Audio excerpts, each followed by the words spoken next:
welcome back. My name is LastKnownMeal, and today we're back again with Bloodlines discussion. Well, because of the Bloodlines 2 is coming sometimes at the end of this year because it was actually delayed after some questionable, things that happened in the latest gameplay they've shown. So that's why they decided to delay it. But today I am joined with my friend Kenyan Crusader. How are you? Oh, I'm okay. I'm practically doing backflips. And because he's someone who does know a thing or two about Bloodlines, I mean, Vampire the Masquerade in general, I mean, you know more about me, man. Tiny bit, tiny bit. I'm not a nerd. I don't play. I'm currently not in a game of Vampire the Masquerade coming up soon. Not at all. I don't do that. I'm not a role player. I don't do any of that things. Who would do that? But you did tell me like long time ago when I mentioned Bloodlines, I mean Masquerade in a sense, you said that they have one of the biggest like lore Oh out yeah, there. there's quite a lot. Yeah. And it goes for it can. There's so many levels. There's so many different ways it works. So you've got the sects, and the sects have different interpretation on how vampires should be. You've got, and then within the sects, you've got the individual clans, and you've got, and then on top of that, you've got the original vampires. So you've got the generate.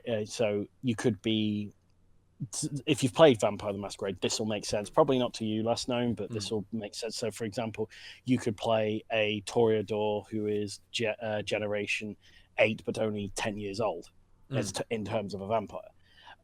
There's so many different factors at play. So your generation, for example, is how many steps removed from Cain, who is the original vampire, from the Cain and Abel legends in the Bible. Cain was cursed to walk the earth forevermore for killing his brother Abel. And in the World of Darkness interpretation, he was the first vampire. There is actually a very interesting side story or side clan called the Followers of Set, who believe the Egyptian god Set was actually the original vampire. But no one likes the Followers of Set and tries to murder them all the time. So it's nice to know that it's nice to know that kind of religious arguments are pretty similar in vampire society and in human society. So, meh. What can you say? Yeah, we covered a lot of the Bloodlines history last podcast. So Yeah, whoever didn't watch that, I definitely recommend you do because I please learned a watch lot it. about Oh yeah, the history there. Yeah, yeah, especially because you mentioned Cain and everything. It's like now, okay, I know that. I'm going yeah, somewhere yeah, with this. yeah. And the thing is, the closer to Cain you are, so the lower your generation, the more powerful you are, the more potent your blood is, and the more fun things you can do. So you can run fast, you can do a lot of murdering. It's fun for all the family, really. But before we actually go into the clans, like, because you wanted to talk more about that, I think this is interesting, especially because a lot of those clans are going to play a huge role in Bloodlines Oh too, yeah. so it's good to know about them. But I wanted to ask you a question about generally how are tabletop RPGs played today? Are they played more like online through certain websites or like Um, physically with people, yeah. being there? Me personally, it used to be a 50-50 split. Yeah. So it used to be I had an online game. I had an online game that I was part of, and then on top of that, I was in quite a lot of physical games. So with the people around you, and you're talking to them, and Mm-hmm. well, you're talking either way. But you can, for example, if a player annoys you in an online thing, the worst you can do is really send them a gift that they've annoyed you. If Mm-hmm. they've annoyed you in game, you can throw your dice at them, you can wind them, you can do all sorts of fun things. It's amazing what you can do when you actually encounter people face to face. And so, but unfortunately, due to personal reasons, I had to drop out of a lot of my online games, so it's now only physical. Mm-hmm. And I'm quite lucky to have mainly physical because I'm a social creature. And so I like the fact that I can play most of my games actually physically rolling those dice, having food, having a big kind of buffet. One of the people in our game is a very, very good baker. Make us brownies, please, Ellis. And sorry, where did that come from? And yeah, so and also one of the game players is a chef by trade, so she brings in lots of food. Bring in nice food, Danny, and so it's quite, and the group I've got very great, and they're very, very good for tabletop games and things of that nature. And ironically, I'm even though you've turned to me going, Kenyon, bring us your Vampire the Masquerade knowledge. I'm actually not the most. I'm not really the most knowledgeable out of everyone I know. There's a guy who's actually the GM for a new campaign of Vampire the Masquerade that I'm going to be playing, who knows it like the back of his hand. And in this particular game, you'll love this. He's playing. It's set in Renaissance Italy. Oh. And me and one of my other players, we're playing Toreador twins. So we're both and Toreador. We might as well just lovely do the. I'll just flick to the Toreador page because even though I know quite a lot, I do need prompting. I'm not a god, even despite my claims. But Toreadors are like if you've ever seen the film Interview with a Vampire, Toreador through and through. The main characters of that story are Toreadors. They love the beauty of the world. They're very social vampires. They are the vampires who are most likely to surround themselves with mortals who are very talented, and they will always. And those are the sort of things they will do. However, before we go too deeply into the Toreador, one thing that every single clan has is some sort of weakness or some sort of failure in their blood of some kind. So the Toreadors, for example, it has changed from book to book, but I'm going from Vampire the Masquerade 20th Century Edition, which is, in my opinion, the better version. It's much freer rather than the current new set, which I just don't like very much. If you like it, if you guys like it, 100% fine. I just don't agree with you. But the Toreador's weakness in the 20th century is if they find something particularly beautiful, or so if they find something, if they see something, or mainly see something that they find particularly enrapturing, they can't stop looking at it, because Cain cursed the clan Toreador's founder. By the way, every single member of every single clan will have a founder, and that founder is usually 9 times out of 10 a third generation vampire, or also known as an antediluvian. And the antediluvians are basically only 2 steps removed from Cain and are mega powerful. Don't mess with them, otherwise you'll probably be decorating your blood. Well, we'll be decorating the white walls of the room you were just in. And how did the room? But Kenyon, I hear you cry. My room was painted orange. They're antediluvians. They can make the room white, then kill you. Damn. So there's someone you don't mess with. Nope. And the only thing at all, and the only thing that saves you from an antediluvian is the fact that most of them are sleeping right now, and no one really knows where they are. Oh yes. They're all slumbering, and for some strange reason, most of the younger vampires kind of are happy with that and just go, yeah, well, let's not talk about the antediluvians. Let's not actually have them wake up or anything. And even if you do find where one of them's buried, we're killing you just to make and destroying all the evidence, because we don't want anyone to find out where that vampire is. Thank you very much. But yeah, so Clan Toreador, back on the subject, their antediluvian was cursed by Cain. To because she was obsessed with beauty. Anything that she saw as beautiful, she would be dominated by it. And the interpretation of what you find beautiful is very much up to your GM. So, and I know of one game, I wasn't part of this, but I know of it, where a Toreador got enraptured by a nice sunrise, and sunlight, as we all know, kind of basic. Yeah, it's not very good for a vampire. You don't want to get a tan. No. But yeah, it's the Toreador, very social vampires. Like I said, they're very, very good at the social manipulation. And it works for them actually. Like they're not really on the radar. I mean, they're always there in the wolf's den in a sense, where you least expect them to be. Yeah. And they and one of the reasons why Toreadors might surround themselves with very talented and creative people, and they're various even their clan symbol's the rose as well, by the way. But they are they're nicknamed the artists, or what was the other one that insulted? Yeah, they're called the perverts for an insult. But they because once a vampire is created, and they are kind of frozen, and they can't create. So, for example, they can't just paint a picture. All they can do is repeat what's done in the past. They can't create anything new. So that's why and for Toreadors, that's probably kind of one of the greatest insults to them, is the fact that they can't. Even though they surround themselves with art and music and all this culture, they're the most cultured of vampires, in their opinion, anyway. They can't actually add to it. All they can do is if they do take a childer and turn them into a Toreador vampire, ironically, they're killing creativity, not maintaining. Oh my god, that's genius.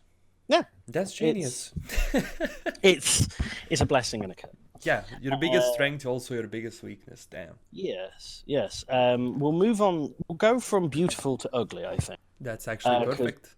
Yeah, it works. From the happy face to the sad face. Nosferatu. Based obviously off the 1922 film. Do correct me in the comments if I'm wrong. Something like that, yeah. Yeah, 1922 film, by the same name, Nosferatu, which is basically a Dracula ripoff, but a very good Dracula ripoff, so double thumbs up there. But the Nosferatu, their weakness is quite obvious. They're ugly as hell. Well, they're talented. Well, but the thing is, their curse is very obvious. Everyone can. Even a Nosferatu showing their face in public is enough to create a masquerade breach, because they are so monstrous.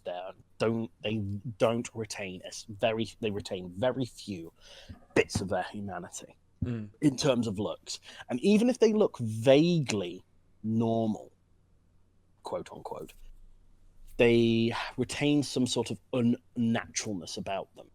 If you met a Nosferatu in the World of Darkness and he was relatively normal looking, he'd have some sort of whiff of the grave about him. That's one of the best descriptions I've heard about Nosferatu. No, but there'd be something wrong, off. Yeah. But ironically,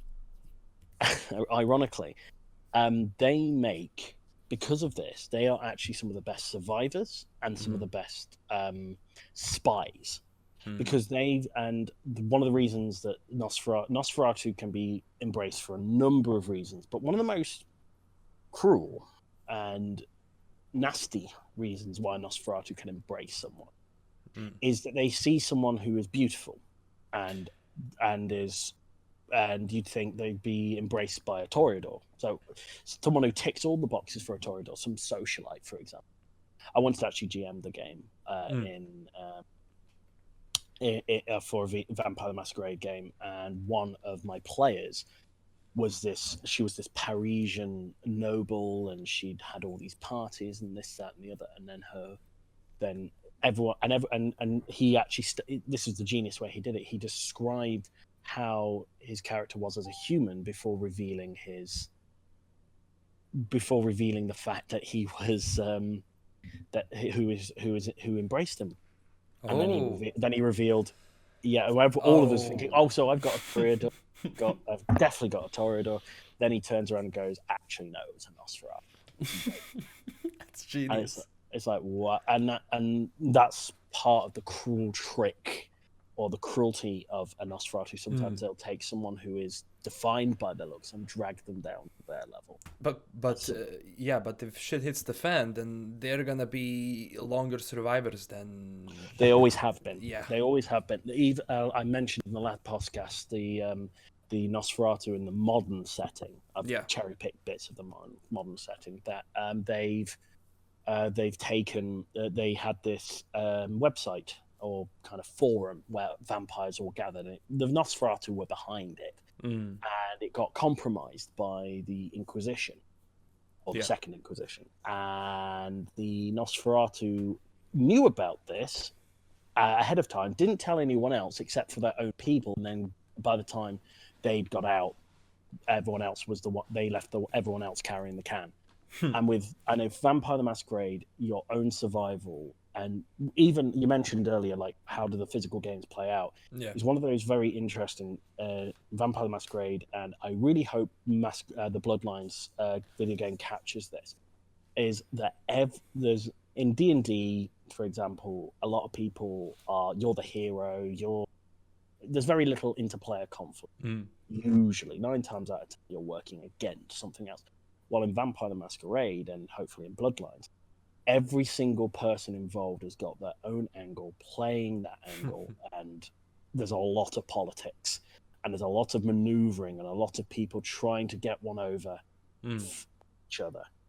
Oh, that's actually that's actually like 2 completely opposite clans, but every one of them is good for something. But now, even though like Nosferatu have this curse of being ugly in a sense, but damn, if shit hits the fan, I would rather be a Nosferatu rather than anyone else.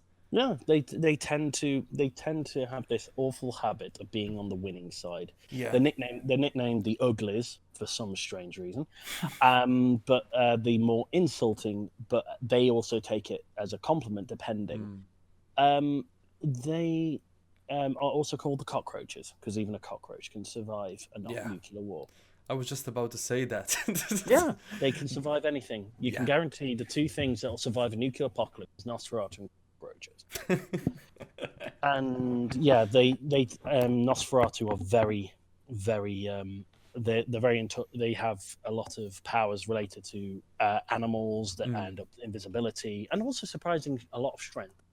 So they are able to be quite interesting characters to play. And in the actual original Bloodlines, if you played as a Nosferatu, you actually made the game 10 times harder.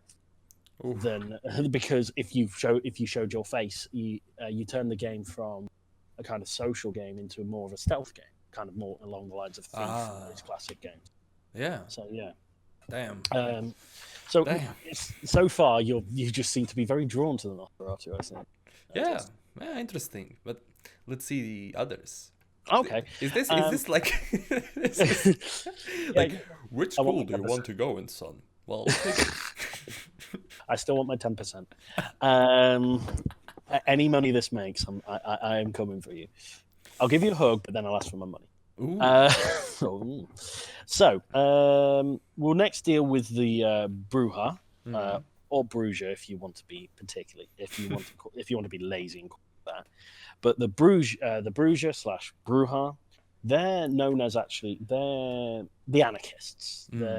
Well, on a basic level, they're the anarchists. They're very rebellious. Don't mess with the Bruja, because they are very flash tempered, very quick to actually frenzy. And frenzying can happen for 3 main reasons in Masquerade. Either a vampire loses their temper. I mean, like, really loses their temper. So kind of like, if you majorly embarrass a Bruja or a Bruja, they have less chance. They have a higher chance of going into a rage frenzy. Another reason you go into frenzies if you're hungry. So basically, feeding that blood y'all, and keep that blood level high. And then the third reason is Roshek, or a fear. So Roshek is basically usually the fear of. It's usually associated with the fear of fire, because the main 2 ways to kill a vampire in Vampire the Masquerade or World of Darkness is either decapitating a vampire. In any way. So if you're feeling particularly fancy, blowing their head off with a shotgun will work.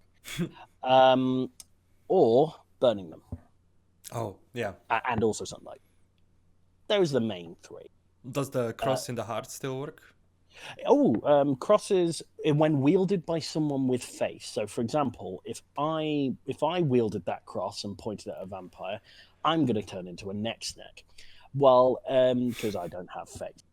Well, if, for example, the Pope held up a cross at a vampire, it would be actually the faith and the cross, the faith that cross represents that will drive the vampire away. While a stake through the heart doesn't kill a vampire, it merely disables them. Yeah. So if you get a stake in the heart, the vampire will go into what's called torpor, or until the stake's removed. Or if you damage a vampire enough, they'll go into torpor, which is basically like a coma, and they'll just heal up over time. But depending on how much damage you deal that vampire. For example, shooting a vampire in the stomach with a pistol, it's going to suck for the vampire, no pun intended, but it's going to suck more for you in a minute. Yeah. Because they can get over that sort of damage. Well, if I get shot in the face, bye bye. It's been nice knowing. For a vampire, the main things that can do damage that can kill a vampire is sunlight. There's actually, this is leading on to another clan, even though we were talking about we'll go back in a minute. The gangrel. The gangrel, they have an ability called Protean, which allows them to grow claws, which that can deal aggravating damage. So they're the only ones who can actually grow that stuff. Yes, they can. They get the shape-shifting powers. They're more in touch with the gangrel are more in touch with the animalistic side of a vampire, because every vampire has their beast within them, and the vampire's existence is always tied to the battling your inner beast. Yeah, and when you frenzy in any way, your inner beast has come to the surface. So very much like normal human fear, for example, any sort of any sort of real human reason why you'd go into kind of a panic of some kind, of any kind of. So, for example, fear of death, hunger, and also rage. And I love the way in Vampire the Masquerade they very much tie vampires being more animalistic and more in battle with that animalistic side than humans. Even though we're very good at kind of giving into our basic instincts anyway. Yeah, true. But what and just while we're on that subject, why just to kind of give you a little bit of the spotlight for a bit, because it is your channel. Oh, don't worry about it. I was listening to this. Well, thank you.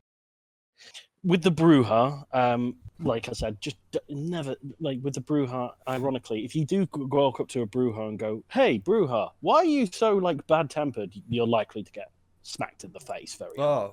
They are anarchists. They kind of, if you think of any sort of kind of biker, they tend to be associated with kind of fringes. But ironically, I think I can imagine them actually in a sense. Yeah. Think of them as what's that? Sons of Anarchy. Sons of Anarchy. Yeah. Bruja founding party is great. But ironically, with the Bruja, they are actually nicknamed the Philosopher Kings, because originally they were one of the biggest achievements of the Bruja was actually in the old world, or in the kind of ancient civilization. This is why I love Vampire Masquerade lore so much, because they go so far back. So when I say elephants and the second most powerful empire compared to Rome, who do you think of? I think someone that's close to Rome. Yeah, Rome in power. The clue is elephants crossing the Alps almost had the. Hannibal. Yeah, Hannibal. Yeah. They actually founded Carthage, and the Bruja, the Bruja were very heavily behind Carthage and that idea, and they actually this is according to the Bruja themselves, so it is a little pinch of salt here, but what they claim is that Carthage was actually an open society between mortals and vampire, and that the sacrifices that took place to Baal and on the gods and the Carthaginian gods were actually sacrifices to the Bruja directly. Oh. And so the mortals offered themselves up to be taken by the Bruja. And then eventually the Ventrue, Malkavians, and La Sombra, who were behind Rome, got fed up of this and then destroyed it. And so ever since then, the Bruja have had an axe to grind. And with those particular clans, mainly because they very heavily dislike the fact that to their claim that they were actually the philosopher kings. They were more than what they have become.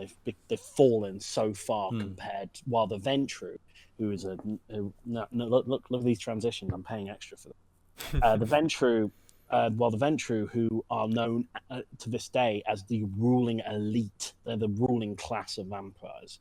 Are the Ventrue. So when you think of like a modern Ventrue would be a CEO of a business, a huge business. The Ventrue rule.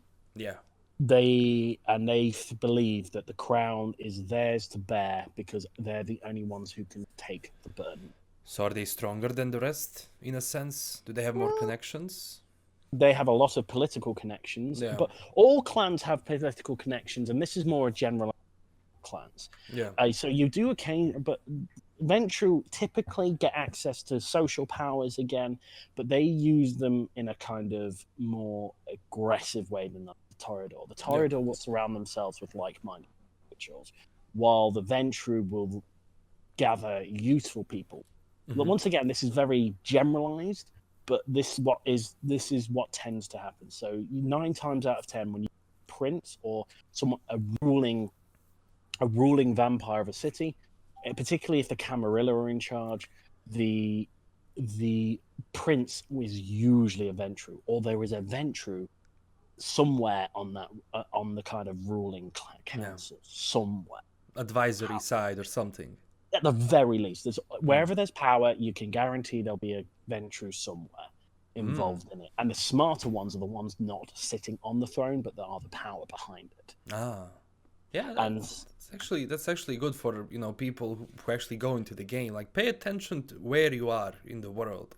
Of course, and always watch what you say and to whom. Because everyone's got an angle. Everyone's playing for something that in the world of darkness, if you have a true ally, someone that you can genuinely depend on, who particularly will give their services for free, that is one of the biggest advantages you can get, because 9 times, like I said, I know I use this phrase all the time, 9 times out of 10, if someone is helping you, they've got something to gain out of it. Or they're looking for something in return. I noticed that in the game, actually, in the first one when I played. You thought you made like a good decision, but nah, you didn't. You just screwed up some people, and they're like, "Yeah, we don't like that." And it's just, it's such an interesting system and an interesting world. Because as well, it's actually, World of Darkness is not just limited to vampires. You've got wizards. You've actually got wizard users. So a GM who I no longer play games with, we all were in a World of Darkness game where we were all young wizards trying to learn things. And I think I ended up being able to control... the one spell I learned before that game died was learning how to take control of animals. So I had an army of foxes. It was great. But then at the same time, you've got werewolves. There's actually a World of Darkness werewolf campaign. And werewolves are, of course, natural in the World of Darkness, natural enemies to vampires. And very rarely, one of the reasons vampires stick to cities and always stick to the cities is if you go into the countryside, werewolves rule the countryside, and werewolves will kick even a very strong vampire. So let's say a 5th or 6th generation. So very, very, and that's like ruling level. Do you mean one-on-one? One-on-one. One-on-one, a werewolf will win every time, most of the time. Damn. If a vampire does beat a werewolf, it is a very significant event, to the point of that once again, same GM who I no longer play games with. Yeah. The Prince of London, in his writing, was the Prince of London had a cape made out of a werewolf elder that he'd killed, and that was like a massive deal. Because shit. if you've killed a vampire, if you've killed a werewolf, that showcases how much power you have, because a werewolf will chew you up, spit you out, and then ask you if you want to surrender. You don't mess with werewolves. And they have the classical, they turn into humans and back into werewolves, yeah, pretty much. But damn, that's all standard. But it's like in the original Bloodlines, the boss fight against the werewolf. That that I can remember playing that and getting stuck on it so many times and getting so frustrated. But that is the reality. That's how much a werewolf has an advantage over vampires in the World of Darkness. Damn. They will shred you. It's one of the reasons why the gangrel with their claws are such a threat to other vampires, because they can just deal out a lot of damage very quickly to vampires. True. Wow. So do werewolves ever go inside a city, in a sense, or they try to stay away? It depends. If you get large areas of kind of grassland, so for example in New York, Central Park, vampires tend to avoid Central Park because there's a lot of werewolves there. Well, the werewolves will go for anywhere that is where there's a lot of space. Yeah. While vampires tend to specialize because, in a way, they're hiding in plain sight. Yeah. And some of them, and that's what I love about the World of Darkness. Whether it's the video game, the board games, or the tabletop, it's believable. Yes, the world goes on. Our normal. It's very easy to put yourself into that world, and it's quite a common occurrence amongst my friendship group. If we ask each other, what kind of vampire would you most likely be if the World of Darkness did exist? Apparently, I'm a Toreador because I'm an artsy thing, and I'm a social creature. I don't know how people do that. Actually, it suits you. It suits you. Yeah. Oh, thank you. I think, but personally, I'd probably put. If I wanted to insult you, I'd say, "Oh, you're a Nosferatu, mate." But I think personally, yeah, you probably fit into Toreador, maybe a Tremere. And Tremere, very interesting. They're one of the younger clans, and the Tremere have access to blood magic, which can literally make you, if you annoy a Tremere enough, they can make you explode from inside out. That's neat. It's a useful party trick. Neat thing to have, yeah. But the reason, but they're very distrusted, our Tremere, and the main reason is because they kind of took a shortcut into becoming a vampire, into becoming a clan, because they took a elder Diablerie, and also did some experiments on some meatsy clans. Okay. They were originally a group of wizards who wanted to live forever. They had powerful magic, and they extended their lives, and they kept doing it, but they couldn't cheat death, and so they eventually managed to get hold of a Diablerie, antediluvian, so a very, very powerful vampire. Just gotta remember his name because I actually played a Diablerie in one of these games. Connor, I'm so sorry, I've completely forgotten. Nope, his name is escaping my mind right now. But they committed what's called Diablerie on him, and Diablerie is where if you drink another vampire's blood, that's fine. But Diablerie is where you drink them dry and then keep drinking, and then eventually you drink their soul. And so, for example, if you're a generation, let's say you're Piddly generation 10, and you manage to Diablerie someone who's generation 6 or 7. Okay. What would happen if you kill the person who's being Diablerie is killed because you've drunk their soul. Yeah. what happens to you is your generation falls from maybe 10 to, let's say you've drank someone who's 7. You drop down to about 8. So it's a way of increasing your generation. The elders, stronger. You get much stronger. But it's a crime. Because mainly Yeah. because a lot of the elders are Gen 6, Gen 7. And so they don't like it when some piddly nobody drinks you, kills you. Not only kills you, but kind of cuts the line. Yeah. And Diablerie can, if you do commit Diablerie, it's punishable by death. And it's a way of seeing it as well. And how can they actually take on a strong... That's like, they have to be really prepared to take on a stronger vampire. Oh, yes, of course. And there's one, this is in the modern lore, but I do like the story, is that a very powerful Generation 6 vampire manages to kill a werewolf. And he's exhausted after the battle. He collapses into torpor. And then a nobody finds him unconscious, works out he's actually a very strong vampire, diablerizes him, and so goes down to a gen. I think he goes down to from Gen 12. He skips quite a lot to about Gen 7. So he really cuts the line. Yeah. But the problem is, because sometimes what can happen is because you're drinking their soul, if their soul is more powerful and a bit weak-willed, they can potentially override your personality. And take over? And take your body. So it's just like, that's what you get for trying to cut the line. Oh, that's not, that's actually neat. Yeah, so it depends. It can completely depend, but that particular vampire, that I can't. I think it was the Gentleman Gamer who talked about that one, and it was a really interesting story.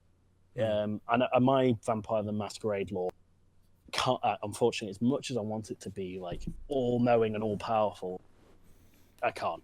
There's only so much information that'll go in my silly brain. Well, we did cover actually a lot in this video. So for the end, I just wanted to maybe you can say a few words about Thin Bloods, because I know a lot of people interested in Thin Bloods. Thin Bloods is where, because we've mentioned, I'm actually glad you mentioned Thin Bloods, because we've actually talked about, we've talked quite a lot about the generations. Yeah. So, and the idea of Thin Bloods are that you're so far removed from Cain, so you're 12th, 13th, 14th generation vampire, that eventually you actually start you start to lose the kind of things of your clan, the strengths and weaknesses. You just become a relatively standard vampire. Yeah. And so, for example, a Generation 13 Bruja creates a child who's 14th gen, and this 14th gen is quite calm. Doesn't have the problem of the temper, the strength, doesn't have any of it. Just fine. But at the same time, your blood has become so thin that you lost that your traits. And then you cut it off a bit for a second. You repeat that? Yeah, so you basically your blood has become so thin at this point that you've lost all traits. You've not become you've not inherited any of those clan Bruja traits, which is a good and bad thing. But here's the thing: when that vampire has a childer, so let's say he's 14th generation, and then he has a 15th generation, the blood's thinned again. And then a Thin Blood is a vampire that has very few traits of a vampire. So you're just like, I'm a vampire, but I'm a weak one. You're so weak that you don't have any real. You have some, not all of them. So, but it can be a massive strength and a massive weakness, because in one sense, a Thin Blood can walk in the sunlight, no problem.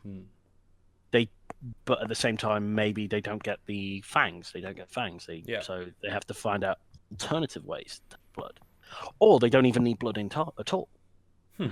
But one of the most interesting things about Thin Bloods is all the elders, particularly of the Camarilla.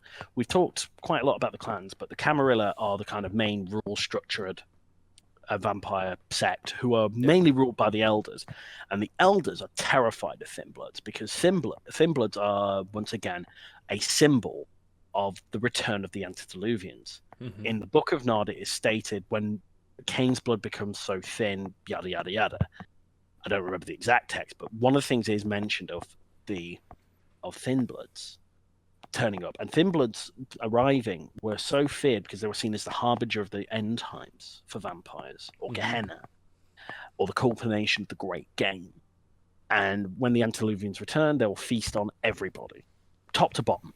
They will just butcher all their children because they're the only people. Yeah, because they're the only, because when you're that powerful, the only blood that will really truly satisfy you, mine and yours blood, that won't work. The vampire blood. The only vampire blood, and the older the better. It's like a fine wine. They're screwed, man.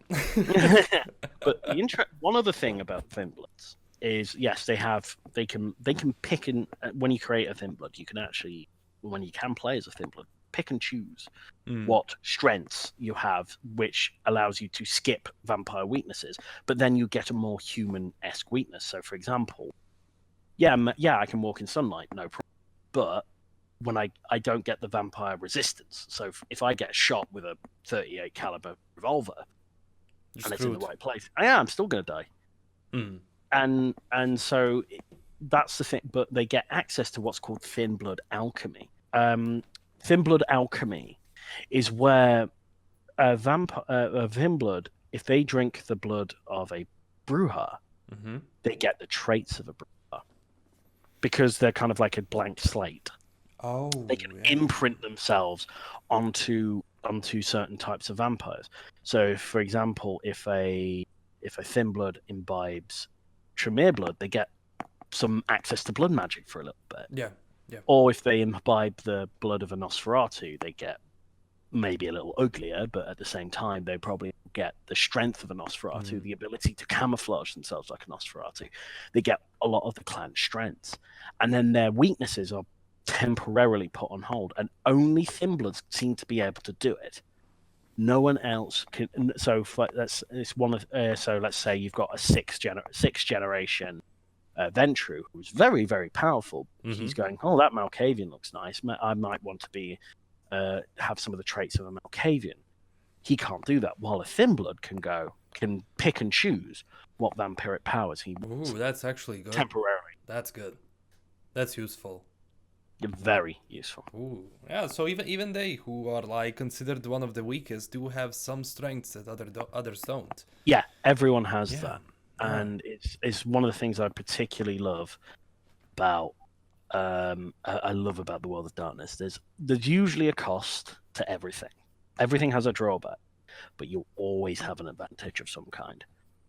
And that's why I really love the fact you invited me back up here to talk about some more Vampire the Masquerade, get into a bit more lore. Hopefully I'll be able to get a bit more in depth.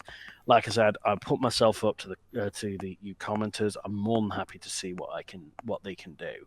Yeah. And if there's anything in particular about the vampire world that you to talk about, or if you just want me to just swap stories with Last Known about my role-playing experiences, go ahead. I'm more than happy to do that. Thank you, man, so much. It means a lot, and we're definitely gonna discuss more and more about this. Not just about Bloodlines, but when the game does come out, we're gonna be covering a lot. It'll be a pleasure to sit in with you and you while you play. While maybe me and you just talk while we're playing the game. That would be amazing. True. I agree. Okay. So thank you so much for coming. Hopefully, people that have listened to this video did learn more about the clans and Bloodlines. Obviously, if there's any questions you have, especially for Kenny and something we can discuss in the future, definitely say it down below. And don't forget, as usual, to like the video and subscribe.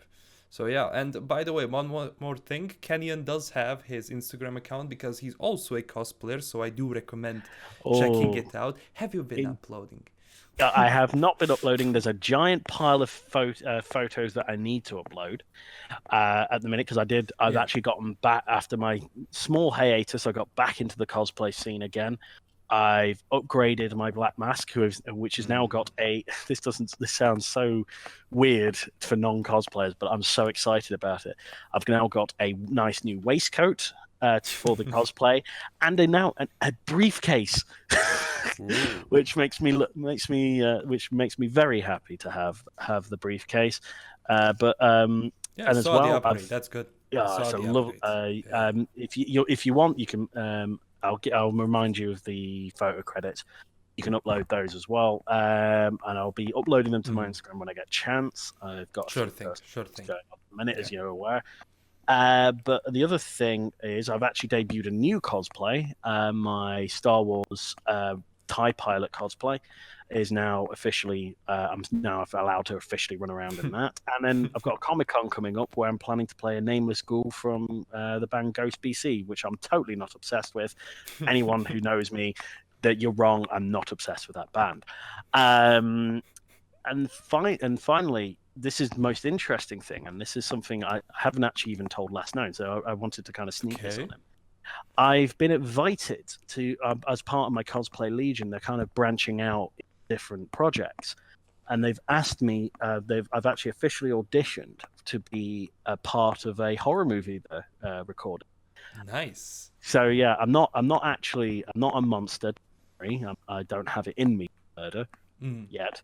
But main thing is I'm going to be involved in a project called Thorns Creek. If any of you do have a look into it, I'll be more than happy to ask any questions, and I'll tell you what I know. Because but it's hopefully if you as soon as that project gets some updates and once it starts moving, if I do get the part that I went for, haven't had the results back yet, but we'll see where we go. Actually looking forward to that answer.